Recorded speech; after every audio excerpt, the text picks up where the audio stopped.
Hey everyone, welcome to a new episode of the SnapRefund Podcast. My name is Anise Taylor, and we have an exciting show with you today. Insurance is often seen as complicated, sometimes technical, and really hard to understand. But for the businesses on Main Street, it's really not about just the jargon. It's really more about, hey, are we protecting everything that the people that we are serving have built? Today, we're joined by Alexander Dopazo. He is the vice president of Dopazo Insurance, a wonderful, and I'm saying this really truly, family run agency that's been serving small businesses for more than 25 years. Alexander started he started the agency back in 1998, and we're going to talk more about this, working alongside his father, really to help business owners make sense of the risk that they were coming about. So, in plain language, really, Alexander has been a trendsetter and really been doing wonderful things with his insurance agency. The Dopazo Insurance, they run on three core principles, and that's honesty, that's simplicity, and that's education. There is no gimmicks, they have no pressure. They really just give you straight talk and real protection. And today, we're really going to dive into what it means to serve small businesses on Main Street. And really when you do that, how do you do it the right way? And I want to learn from Alex how trust is built in insurance after spending over decades. And let's see why the future of the industry really still depends on the people first. Alex, thank you so much for joining us today. It's really such a pleasure to have you here. My first question to you that I want to start off is that you started working in the agency alongside your father back in 1998. What did growing up in a family insurance business teach you that you couldn't learn anywhere else? I can't answer that question honestly, because I have no idea what it's like to work anywhere else. And you hear things in the industry. Excuse me. Yeah. You hear things in the industry. I'll tell you one. So thank you for that kind introduction, by the way. It made me sound way smarter than I actually am. There, so much of those things that you mentioned were luck. In my perspective, not luck, but God, taking care of me when I didn't know what I was doing, and taking care of my dad. He'd agree with the same way. But so my dad worked with his dad in a completely different industry, and he knew what it was like to work with family. When he needed to open the agency, he needed to get over a hump. And as a good Cuban son, he reached out to me and said, "Hey, you don't have to like working with me, but if you can just get me past this year, you'll have a license and you can work anywhere you want. Just help, if you can help me through this." He needed some free labor, and I wasn't doing anything. And so I said, "Sure, why not? Let me give it a try." I ended up falling in love with the industry and ended up falling in love working with my dad. So we've been working together for 29 years this August. And, we sometimes people ask us what the secret to that is. And honestly, I don't can answer that question. We just work at it every day. He is, an incredible mentor, an incredible teacher. We started doing Main Street business because he was a small business owner, and we quickly got into the industry realizing that we didn't think like the personal lines customer. And when I say we, at this point, it wasn't we, it was him.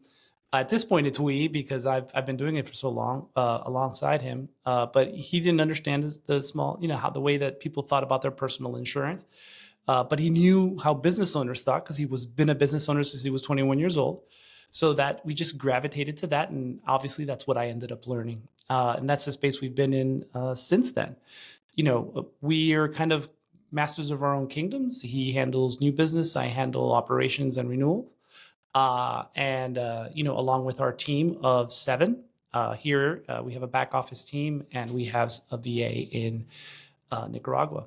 That we strive to do our best. I think we both have the same goal in mind, and so that helps a lot, which is trying to do the absolute best we can for our customers. helping them not have to smash their heads against the wall the way we've had to smash our heads against the wall, trying to figure things out. Insurance is always going to be complicated. It is a very difficult math equation at the end of the day that's supported by a lot of words on contracts. And so because of that, we try to help them navigate it. We try to remove the mindset of insurance is a safety blanket, and we try to add the mindset of it's a financial tool to keep your business's cash flow going and growing. So, once they make that switch, really it's more along the lines of helping them make the risk decisions that they feel the most comfortable doing. All business owners are risk takers by nature. You know this better than most, my friend. You're out there doing it every day. And every day is another risk decision, and we often feel unqualified to make the decisions that we're making. But that being said, if we have a good team around us, if we have people who want to help our business grow, we end up getting that assistance to push us forward. And that's kind of what we try to do. When you speak about like the things that you've learned over time, and the reason why the businesses still come to you is the way I see it is Dopazo Insurance was built on honesty, simplicity, and education. So how do those values show up every day with those client conversations? Because it really has to mean something.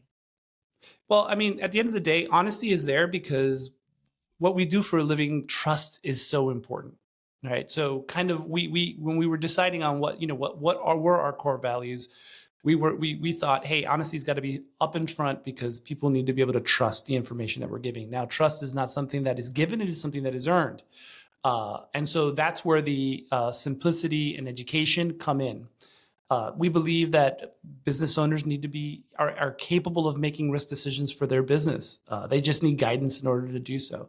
So we try an education approach with all of our customers. We talk them through the process. We explain what different coverages mean. We talk about possible losses. We go beyond the insurance aspect in the sense of we try to say, hey, look, insurance isn't going to solve all of your problems. You need a good lawyer. You need a good CPA. Problems come from places that aren't necessarily sudden and accidental. And so there are things in place that you can do to avoid, to move, to mitigate, or, to take the risk.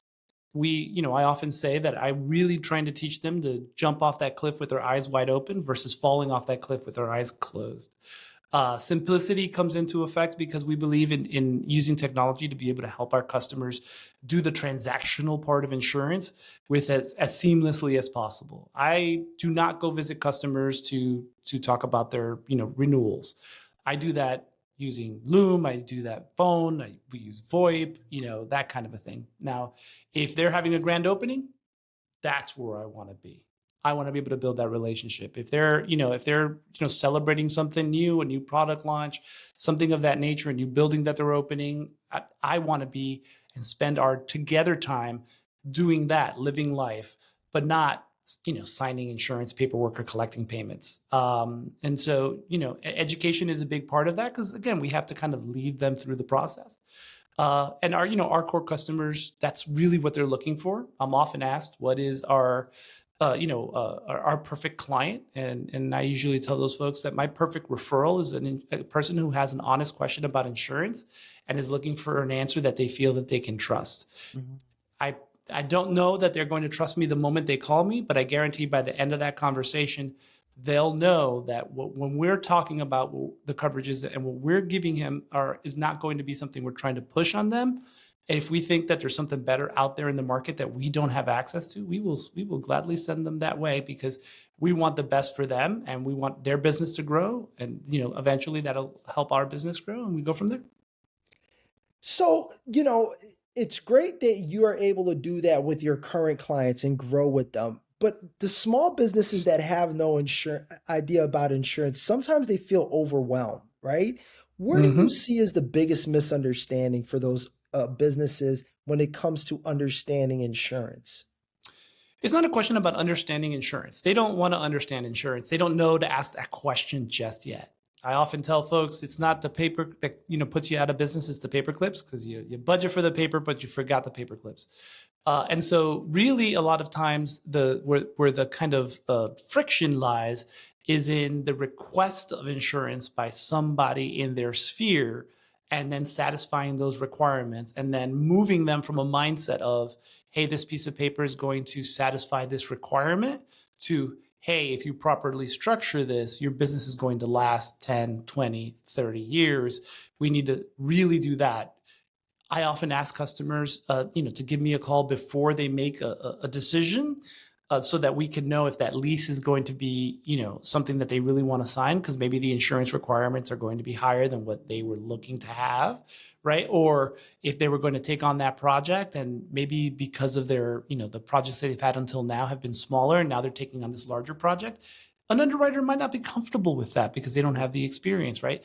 That's not a deal breaker, but it's something that needs to be discussed beforehand, so that you can be aware of what the costs are to you out the door, and you can better build in the margins necessary to make your business profitable. It drives me nuts when a small business customer will call me and they're like, hey, I just got an SBA loan, and that's a great example.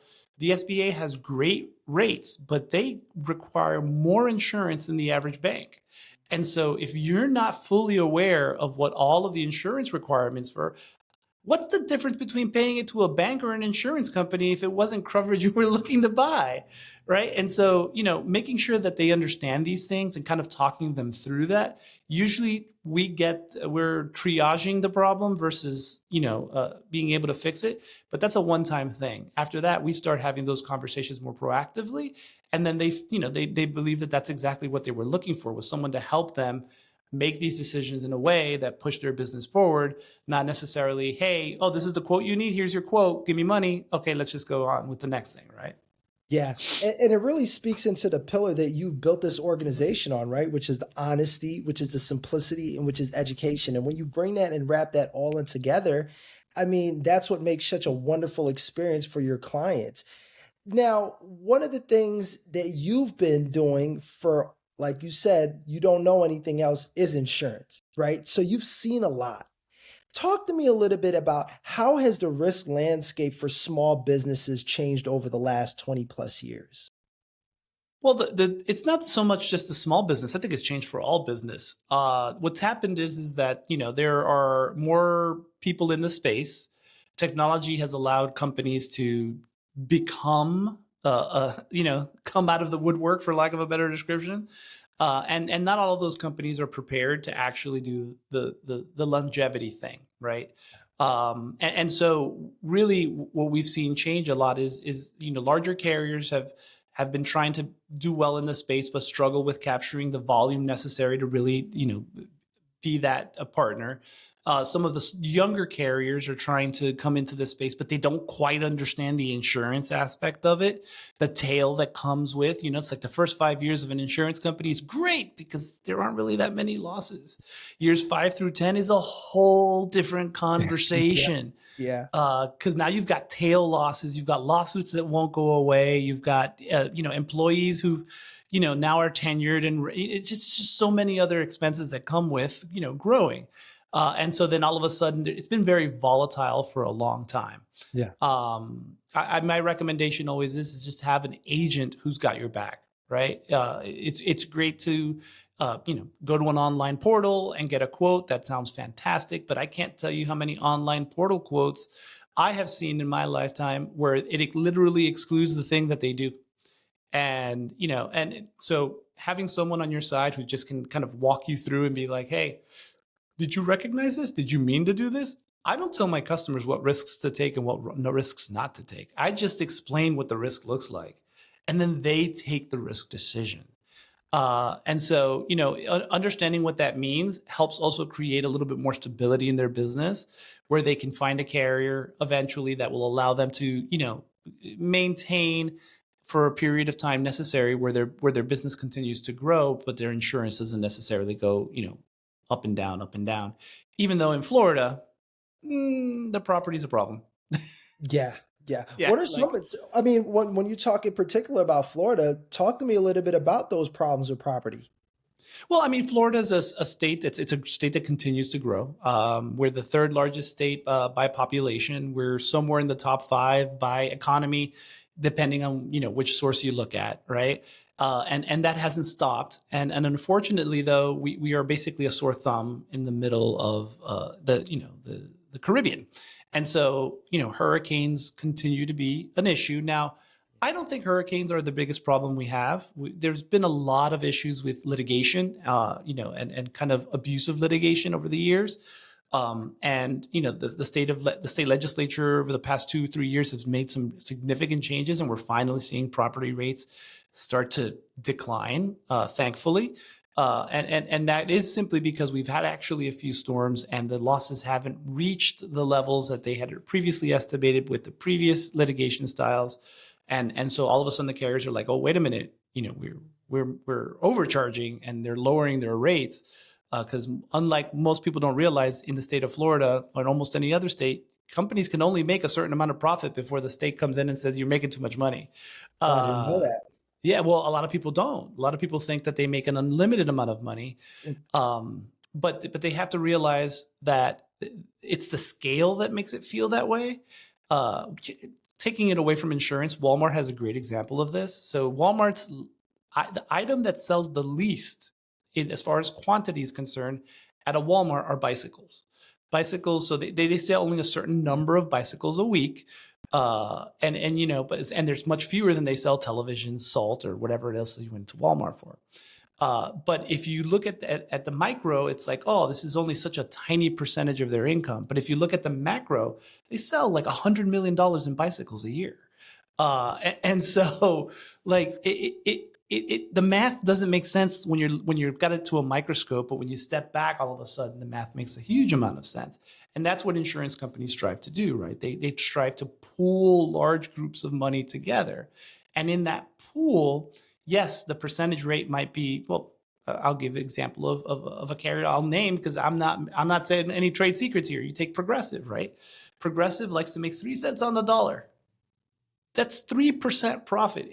That is not anybody's definition of huge. Now, if you take 3% of all of the money that Progressive takes in, that's a ridiculous amount of money, right? And so that's how insurance companies work. And so the volatility comes in when they can no longer predict what those costs are.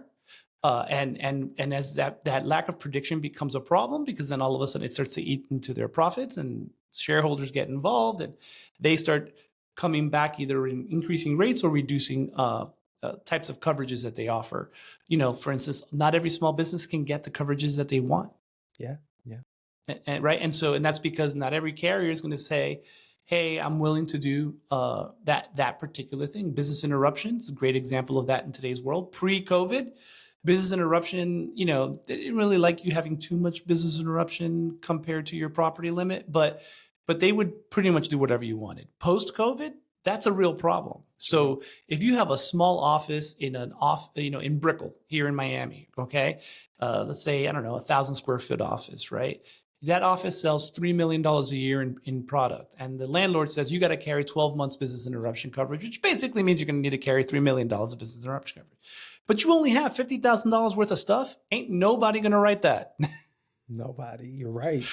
Right. And so understanding what that means, helping them through with the landlord, in today's world, you just kind of have to help them understand where that goes, and help the underwriter also kind of make sense of the situation, and bridging those two things together. So, it ebbs and it flows, and the way it works is having an agent helps you suss through all of those things, so that you don't have to be trying to knock your head against the wall. When I listen to you, Alex, and we've spoken a number of times prior to the podcast, I've always left our conversation learning something. Yeah, I mean, education is a big part in the way that you articulate that, but really more what I see in you is your leadership ability and your leadership skills. You've been active with the Latin American Association of Insurance Agencies, as well as the Big I Diversity Council. As we look in today's landscape, why is representation and inclusion so important in insurance? Well, I think there's a lot of different ways we can go with that conversation. I'll give it to you from the son of a Cuban immigrant perspective, right? Our communities, have a hill to climb. Whose fault that hill is there, why it is, I won't go into. But the reality is that for a lot of reasons, their starting line's a bit further behind than some others. And so insurance is a world and a place where some of those roadblocks that exist in other traditional types of industries, they don't exist at all within the insurance industry. Yeah. And so it gives our communities an opportunity not only to hold on to wealth that they can pass on and go on, which is the secret to the American dream is nothing other than compound interest. Albert Einstein said the greatest invention humanity has ever come up with is compound interest. And third, fourth, fifth, sixth, seventh, eighth generations, my daughter on my wife's side, okay? Families, well, they have a compounded, amount of time, knowledge in the space, money, all of these things kind of propel the family forward, right? Where these newer families, that have recently relocated and are starting over here and are trying to do their thing, they don't have that benefit. But the insurance industry doesn't necessarily hold them back. So not only can they learn the system and manage their risk through insurance, they can also build wealth. They can build with insurance because it doesn't take a much more, basically you need a license and be hungry. Those are the two things you need to be truly successful on the producer side as far as being in the insurance industry.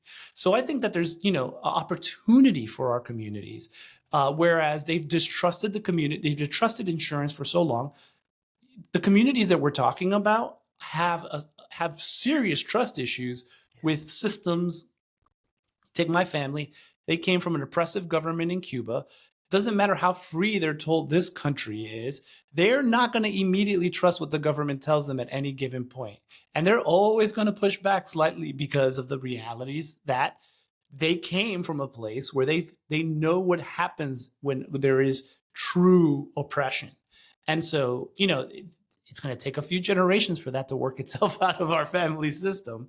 But as we're here and we start to adapt, again, we have the ability to speak to our communities. We have the ability to help them see the benefits and the cons, right? Nothing has got, everything's got its goods and its bads.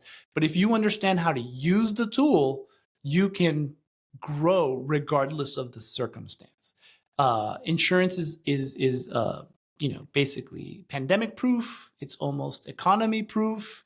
There are so many things within our industry that is just so beneficial for growing wealth. And then you go into, well, maybe I don't want to sell insurance. I'm like, fantastic. Do you like to fly drones?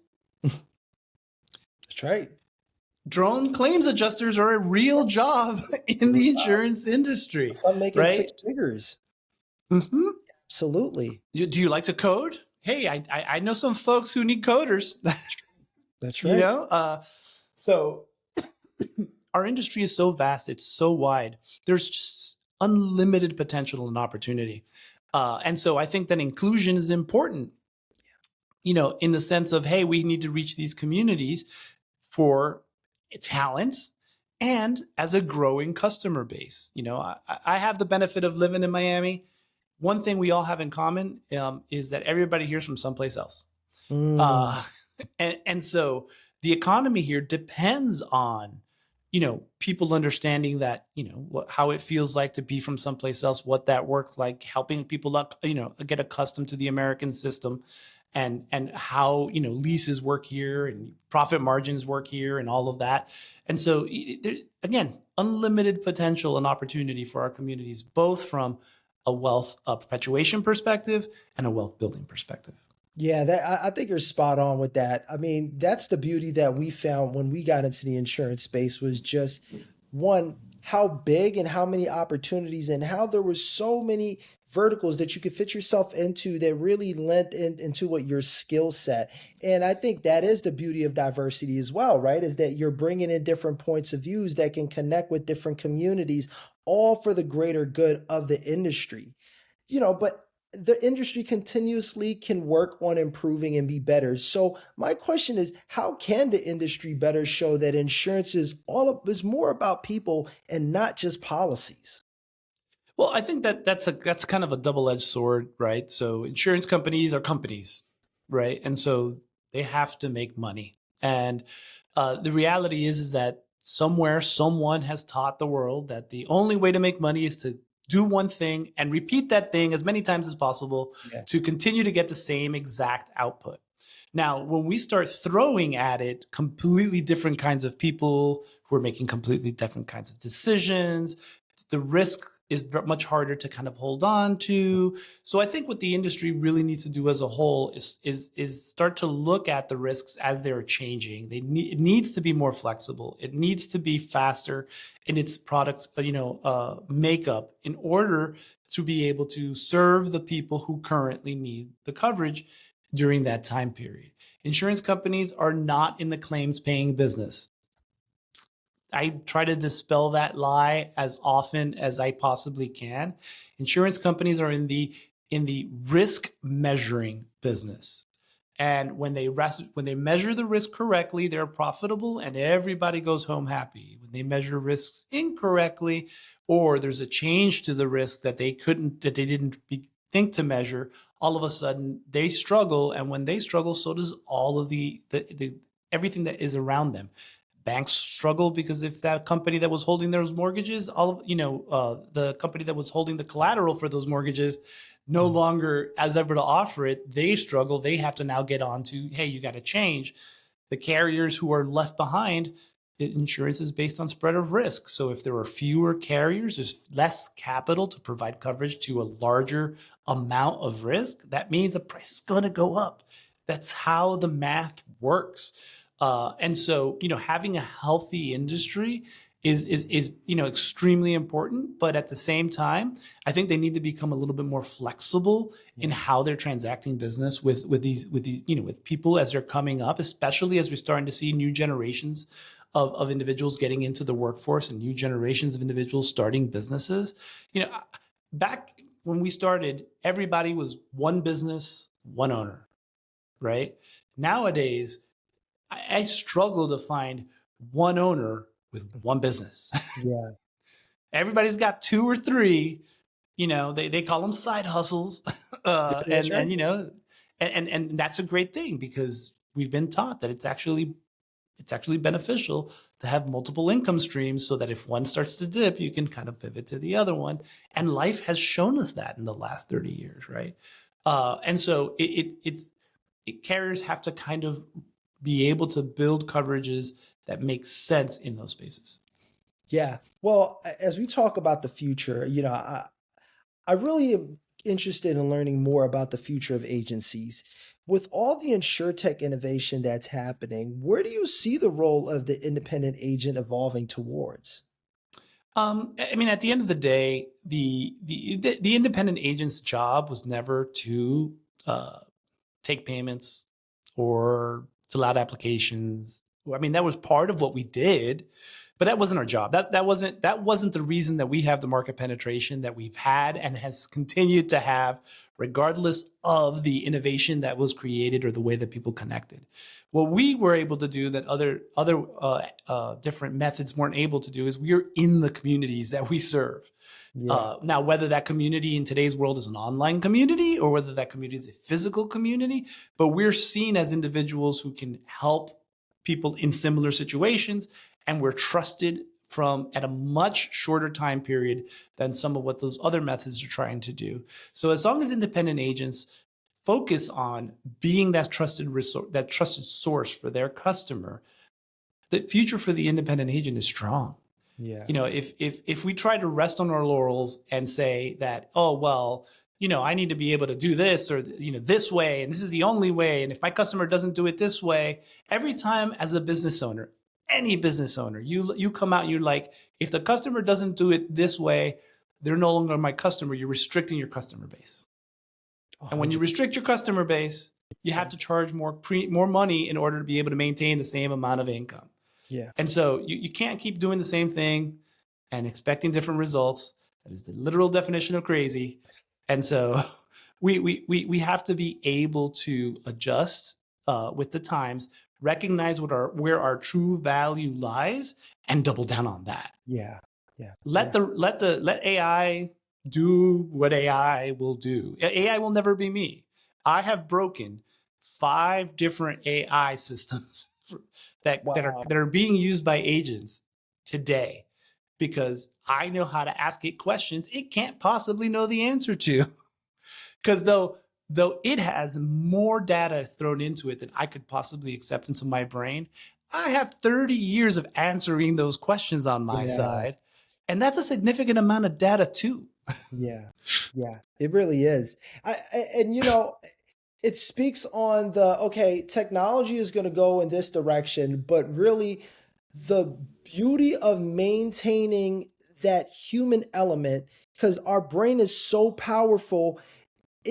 In order to really maximize the power of the technology, you have to work with a really good human with that technology, bringing it together. And then that's really what allows you to optimize whatever it is that you're trying to do.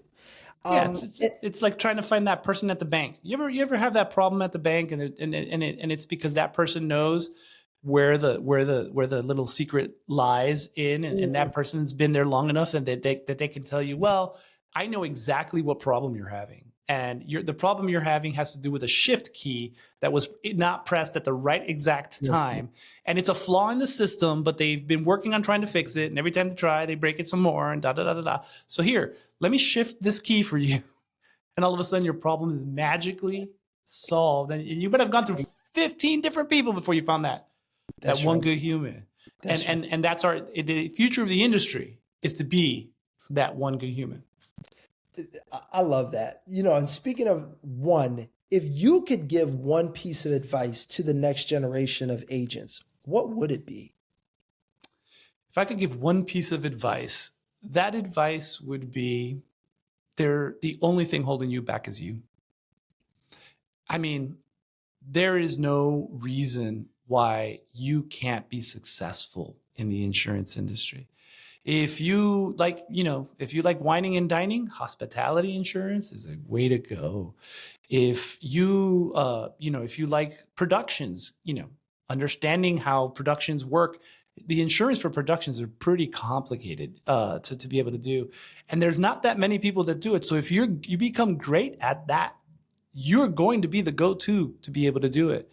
If you feel that you're in a place that, man, I took this job and I thought I was going to grow, but I can't grow anymore. Should I jump? Should I not jump? But all of this time I've spent in it, this is insurance. You can reinvent yourself every day and somehow still come out on top, because that is how vast the opportunity in our industry is. So the sky's the limit. Don't limit yourself. Don't pigeonhole yourself. As long as you're willing to be hungry and get a license, you can be very, very successful. Alex, I think that is sound advice. Really. Thank you so much for joining us on the SnapRefund Podcast and sharing your expertise. Where can people find you if they want to connect with you and learn more about your agency? Type Dopazo Insurance anywhere.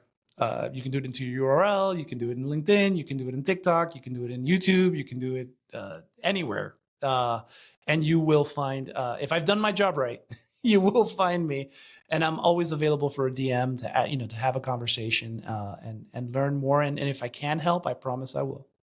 You most definitely will. And you've been of great help to us as well, Alex. So thank you so much. And thank you guys so much for tuning in to another episode of the SnapRefund Podcast. We hope you enjoyed this show, and we will catch you guys next week. Take care, y'all. Peace.